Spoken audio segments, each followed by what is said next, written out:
Hello friends, welcome to Petrator's English Academy. My name is Kiran and today I'm going to teach you lesson 3 of grammar which is pronouns. अब तक हमने पिछले 2 lessons में sentence, predicate, nouns और इन तीनों के types को discuss किया है.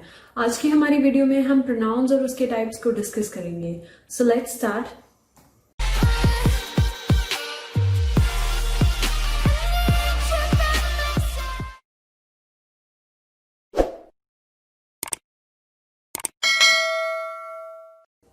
What are pronouns? Words used in place of nouns are called pronouns. That means वो words जिन्हें हम nouns की जगह पर use करते हैं उन्हें हम pronouns कहते हैं. वो क्या words हैं? He, she, it, they, we, us, you, etc. अब मैं एक एग्जाम्पल ले लेती हूँ. यहाँ पर मैंने लिखा है Rahul is my friend, he is an actor and he lives in Mumbai. अब अगर यहाँ पर मैं ऐसा लिख देती Rahul is my friend, Rahul is an actor and Rahul lives in Mumbai, तो ये क्या था कि मैं राहुल वर्ड को बार बार रिपीट कर रही हूँ विच डजंट साउंड गुड. तो मैंने उस रेपिटेशन को जो है रिमूव करने के लिए राहुल की जगह पर ही वर्ड को यूज किया है. तो ही यहाँ पर जो है हमारा प्रोनाउन है. फाइन. अब इस सेंटेंस के बाद हमें ये क्लियर हो चुका है कि वो वर्ड्स जो हम नाउन्स की जगह पर यूज कर रहे हैं उन्हें हम प्रोनाउंस कहते हैं.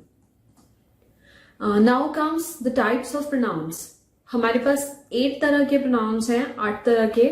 Personal, reflexive, emphatic, demonstrative, indefinite, distributive, relative and interrogative. I will discuss each of these types with you one by one. First is personal pronouns. I, we, you, he, she, it, they are called personal pronouns because they stand for 3 persons. अब ये जो सारे words मैंने लिखे हुए हैं यहाँ पर I, we, you, he, she, it, they, ये सारे personal pronouns हैं. Why? Because they stand for 3 persons. अब वो 3 person कौन से हैं? The person speaking, जो person बोल रहा है. The person spoken to, जिस पर्सन से बात की जा रही है. The person spoken of, जिसके बारे में बात की जा रही है. Fine. Now comes the forms of personal pronouns.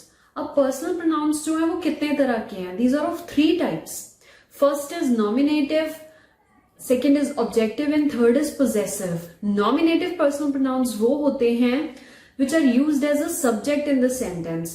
अब हमने जब सेंटेंस के बारे में डिस्कस किया था तब हमने सेंटेंस की सभी टाइप्स को भी डिस्कस किया था. अगर आपने वो वीडियो नहीं देखी है तो डिस्क्रिप्शन में उस वीडियो का लिंक है. You can watch it, then you can come to this topic of pronounce. जब तक आप उस टॉपिक को नहीं पढ़ेंगे तो इसमें आपको जो है थोड़ी कंफ्यूजन हो जाएगी. फाइन. तो जो वर्ड्स हम सब्जेक्ट की जगह पर सेंटेंस में यूज कर रहे हैं, सब्जेक्ट वो होता है जो कोई एक्शन परफॉर्म कर रहा है. फाइन. और वो क्या होता है, किस तरह के प्रोनाउंस होते हैं? Like I, we, you etcetera. मैंने यहाँ पर 2 एग्जाम्पल्स लिखी हुई हैं. She likes ice cream. अब शी जो है, she is performing the action और ये क्या है हमारा सब्जेक्टिव पर्सनल प्रोनाउन. ठीक है, जिसे हम नॉमिनेटिव पर्सनल प्रोनाउन कहते हैं. सेकेंड है हमारा ऑब्जेक्टिव पर्सनल प्रोनाउन. ये नेम से ही क्लियर है, वो प्रोनाउन जिसे हम ऑब्जेक्ट की जगह पर यूज कर रहे हैं. That is called objective personal pronoun. It is used as an object in the sentence on which the work is going. इसके एग्जाम्पल्स हैं मी, हिम, हर एटसेट्रा. इसका सेंटेंस मैंने यहाँ पर लिखा हुआ है take a picture of him. Him जो है हमारा पर्सनल प्रोनाउन है और इसे यहाँ पर ऑब्जेक्ट की जगह पर यूज किया गया है, तो ये हो गया objective personal pronoun. Third is possessive which shows possession, कि कोई चीज है जो हमारी है. अब जैसे मैंने यहाँ पर लिखा है दिस पेन इज माइन. ये जो पेन है ये मेरा है. माइन जो एक वर्ड है वो पोजेशन शो कर रहा है. वो चीज किसने पोजेस की है, किसने ओन की है. Fine. Second is I saw a friend of yours last night. अब योर्स किसे डिनोट कर रहा है? मेरे सामने जो पर्सन खड़ा है उसे. तो मैंने उसे कहा कि मैंने तुम्हारे एक दोस्त को कल रात देखा. I saw a friend of yours, वो तुम्हारा पोजेशन है, तुम्हारा फ्रेंड है. Right.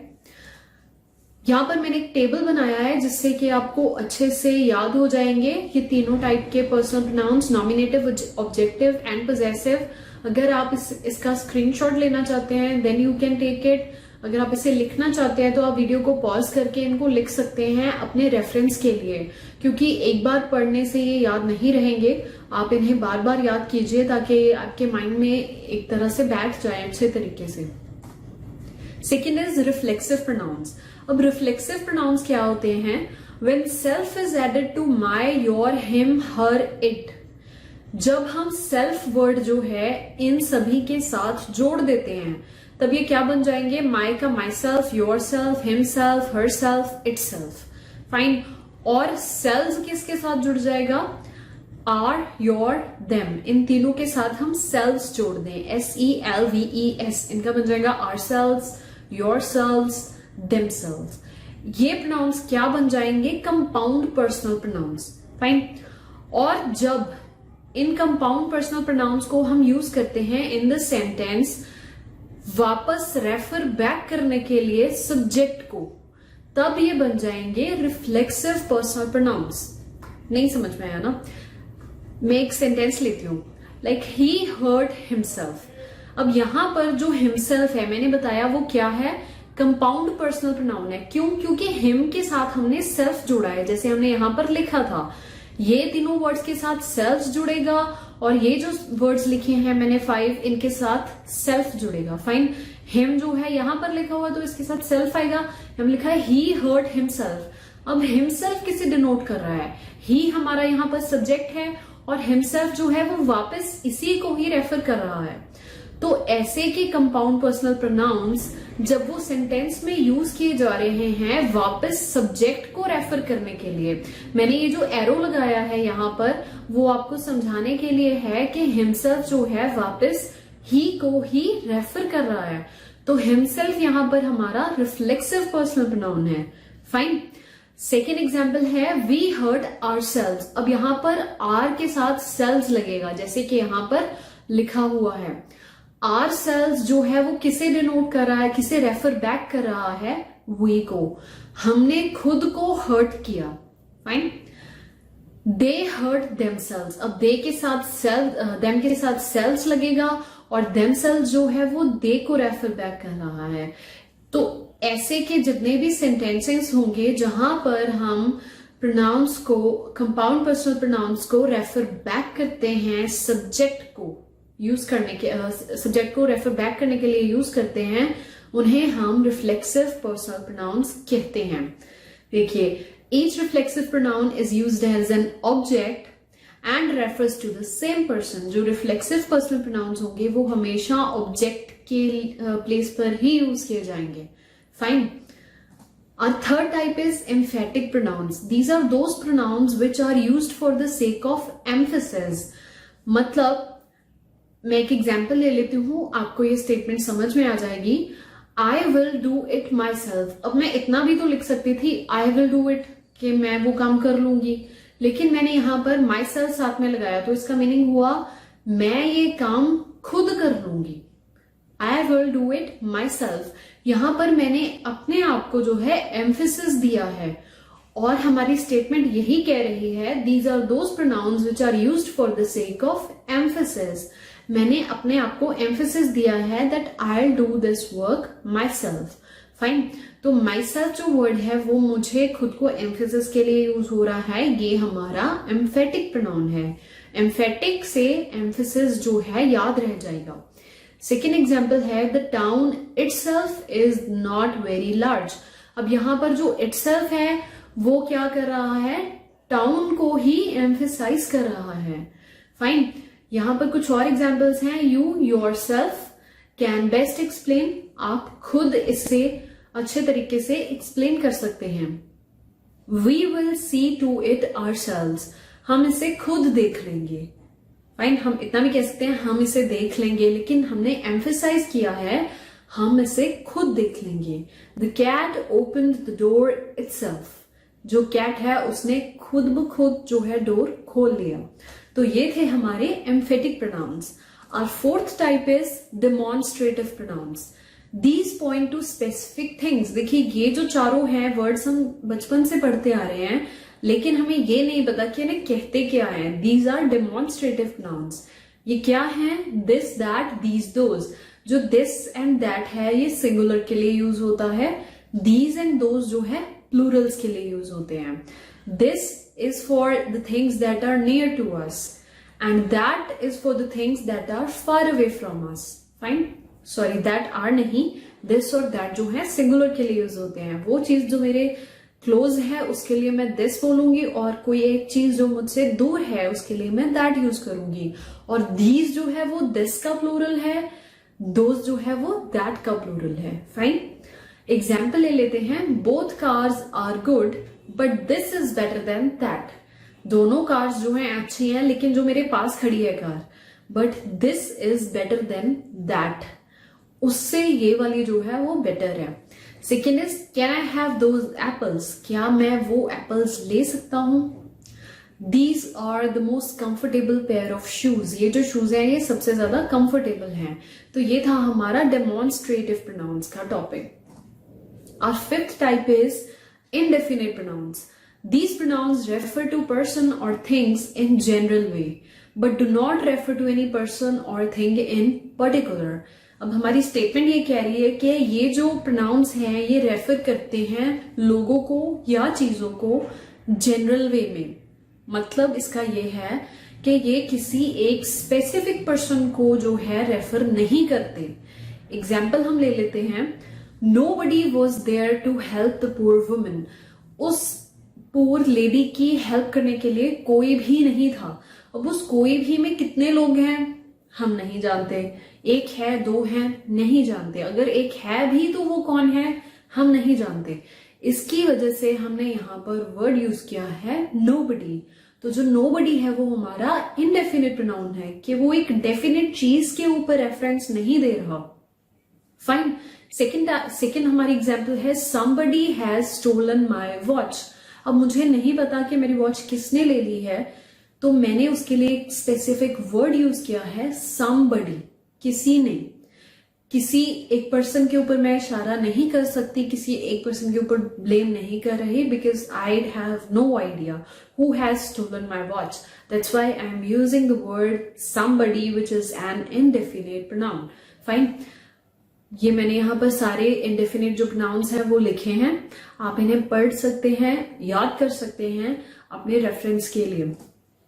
Sixth is distributive pronounce. These are used to refer to persons or things one at a time, therefore they are always singular। अब जो हमने पीछे pronoun किए हैं इंडेफिनिट, उसमें हमें नहीं पता था कि हम किसके बारे में बात कर रहे हैं, एक पर्सन के बारे में, दो, तीन, कितने के बारे में, और एग्जैक्टली किस पर्सन की बात हो रही है ये नहीं पता था।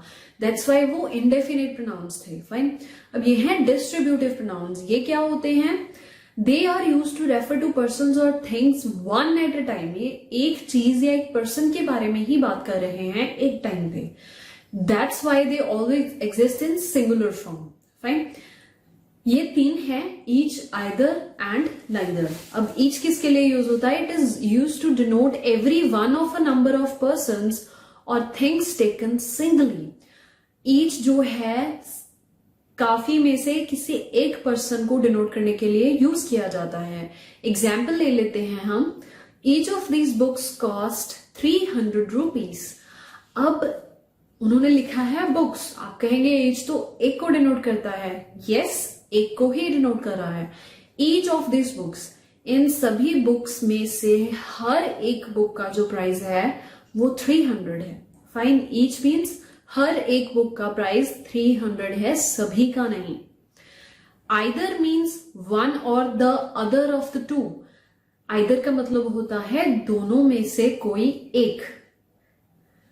Have you ever seen either of these? क्या आपने इन दोनों में से एक को भी कभी देखा है? Neither means not the one or the other of the two. Neither दोनों में से कोई भी नहीं। आइदर और नाइदर का फर्क समझिए। आइदर होता है दोनों में से कोई एक, और नाइदर होता है दोनों में से कोई भी नहीं। ये हमेशा दो के बीच में ही यूज किए जाते हैं दोनों words. Neither book was of any use to him. दोनों में से कोई भी बुक जो है उसके किसी काम की नहीं थी।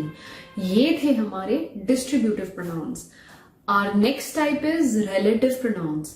The relative pronouns are that, which, who, whom and whose. ये सारे हमारे relative pronouns हैं। इन सभी की usage यहाँ पर लिखी हुई है। Who in general is used for persons only. It may refer to a singular or plural noun. ये ज्यादातर पर्सन्स के लिए ही यूज होता है, सिंगुलर प्लूरल दोनों के लिए यूज हो सकता है, लेकिन कभी कभी ये जो है एनिमल्स के लिए भी यूज होता है। एक एग्जाम्पल ले लेते हैं, the candidate who win the votes will be elected. अब हु यहाँ पर कैंडिडेट्स को रेफर कर रहा है कि वो कैंडिडेट्स जो जीत जाएंगे उन्हें इलेक्ट किया जाएगा। Whose is used in speaking of persons, animals and also things without life. मतलब whose जो है वो किसी भी चीज के लिए हम यूज कर सकते हैं। देखिए मेन इनमें जो याद रखने वाली चीज है वो यही है कि who, which, whom, that ये हम people के लिए यूज कर सकते हैं, animals के लिए यूज कर सकते हैं, living things के लिए यूज कर सकते हैं या नहीं कर सकते। यही चीजें आपको याद रखनी है। मैंने यहाँ पर इसीलिए ये सब कुछ मेंशन किया हुआ है ताकि आपको अच्छे से समझ में आ जाए और याद भी हो जाए। Whom is used for people in formal styles or writing. Whom जो है वो लोगों के लिए हम यूज करते हैं। Like the candidates whom we interviewed were all from engineering backgrounds. जितने भी कैंडिडेट्स की हमने इंटरव्यू ली वो सारे इंजीनियरिंग बैकग्राउंड से थे। Next is which. It is used for things without life and for animals. Fine. Example is the horse which I recently bought is an Arab. अब which जो है वो persons के लिए नहीं यूज हो रहा, वो सिर्फ animals and things without life के लिए यूज होगा। That is used for persons and things. जो that है वो लोगों के लिए और चीजों के लिए, दोनों के लिए हम यूज कर सकते हैं। Example is I have lost my watch that you gave me. I have lost the watch that you gave me. वो watch जो तुमने मुझे दी थी, that watch के लिए यूज हो रहा है। Fine. This was relative pronouns. Now is interrogative pronouns. Interrogative अब नाम से ही क्लियर है, वो pronouns जो कि क्वेश्चन पूछने के लिए यूज होते हैं। देखिए हम बहुत सारे क्वेश्चंस पूछते हैं और उन सभी में हम ये यूज जरूर करते हैं, लेकिन आज तक हमें पता नहीं था। जैसे कि whom do you want? Whose book is this? What is the matter? Why are you still standing here? Who gave you my number? Which of you has done this? Fine. Interrogative pronouns हैं तो and में question mark जरूर आएगा। So guys ये था हमारा pronounce का topic. अगर इस वीडियो को देखने के बाद भी आपके माइंड में कोई डाउट है, आप हेजिटेट ना करें। You can ask me in the comment section that if you have any query related to this topic.